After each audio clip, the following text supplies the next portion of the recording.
Genesis chapter 41. 2 full years after Joseph was forgotten in prison, Pharaoh, the king of Egypt, had two strange dreams. In the first, he saw 7 healthy cows come out of the Nile, followed by 7 thin, sickly cows that ate up the fat ones but stayed thin. In the second dream, he saw 7 good heads of grain and then 7 withered ones that swallowed up the good ones. Pharaoh woke up very troubled because none of Egypt's wise men could explain what these dreams meant. At that moment, the chief cupbearer suddenly remembered Joseph. He told Pharaoh about the young Hebrew in prison who had correctly interpreted his dream and the baker's dream 2 years earlier. Pharaoh immediately called for Joseph.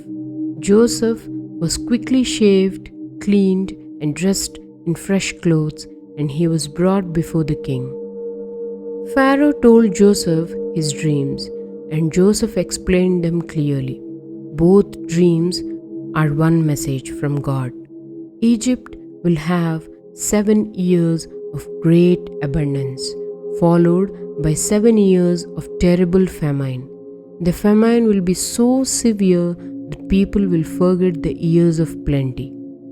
Joseph advised Pharaoh to appoint a wise and discerning man to oversee the land, gather food during the good years, and store it up so that the nation would survive the famine.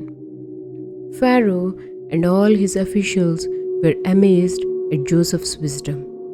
Pharaoh declared, "Since God has shown you this, there is no one as wise as you. You will be in charge of my palace, and all Egypt will obey your word." He gave Joseph his royal signet ring, dressed him in fine linen, placed a gold chain around his neck, and made him second in command over all Egypt. Joseph was now 30 years old. Pharaoh also gave Joseph an Egyptian wife named Asenath. And Joseph traveled throughout the land organizing the grain storage. For 7 years, the land produced abundantly, and Joseph stored up food in great quantities. During this time, Joseph had 2 sons. Manasseh, "God has made me forget my troubles," and Ephraim, "God has made me fruitful in the land of my suffering." Then the 7 years of famine began, just as Joseph had said. The famine spread over all lands, but Egypt had food because of Joseph's planning.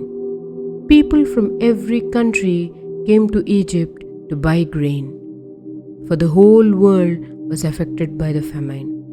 Even when forgotten in prison, Joseph was never forgotten by God.